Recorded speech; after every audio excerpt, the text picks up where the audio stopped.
schools.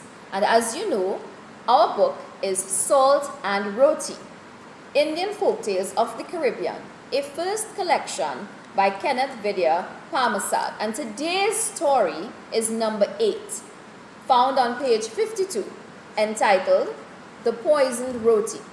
Let us enjoy this story. The Poisoned Roti.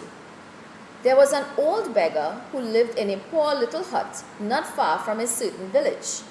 Every day he would visit the village and go from house to house begging for food.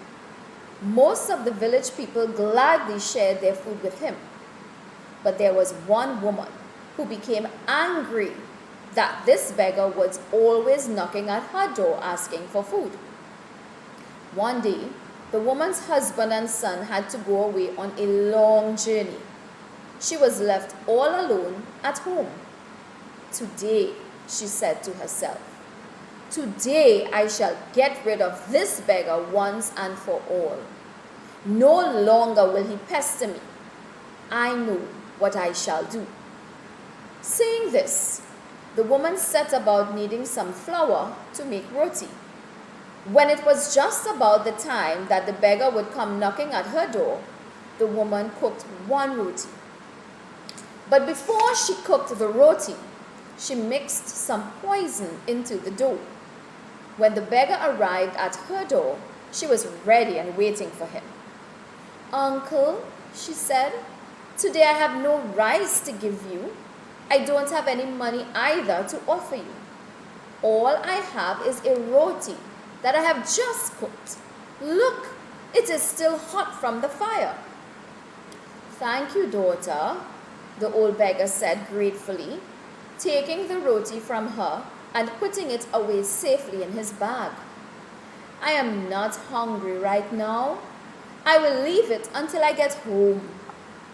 The woman closed her door behind the beggar and laughed out loud, happy to be rid of him at last. The old beggar walked slowly home, silently praising the woman for her kindness she had shown him.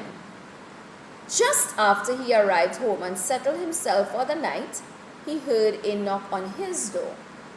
He opened the door to let in a father and son who sought some shelter for the night. Uncle, said the father, we have traveled all day and we are bone tired. We live in the village nearby, but my son cannot go a step further. We are both hungry and thirsty. Do you have any food that you can share with us? We'll gladly pay you for whatever you offer us. Don't worry, my son, said the beggar. I live because of the kindness and generosity of your people. Now it is my turn to show that very kindness to you also. I have a roti given to me by a woman from your village. Take it, my son, and I ask no payment in return. The beggar broke the roti and shared it between father and son. After the two men had eaten, they went to sleep. In the morning, the beggar got up and went to awaken his guests. He called them. There was no answer. He called again. Still, there was no answer. Finally, he went to shake them awake. He touched the father. The father did not stir. The beggar shook the son. He moved the boy's head from side to side. The boy did not get up. To his great horror, the poor beggar realized that both father and son were dead. The beggar anxiously hurried to tell the villagers what had happened. They all came to the beggar's hut to see who the dead people were. What a shock it was for the woman when she saw that they were none other than her husband and son. After hearing the beggar's story, the woman realized that it was she to blame for the death of her two loved ones.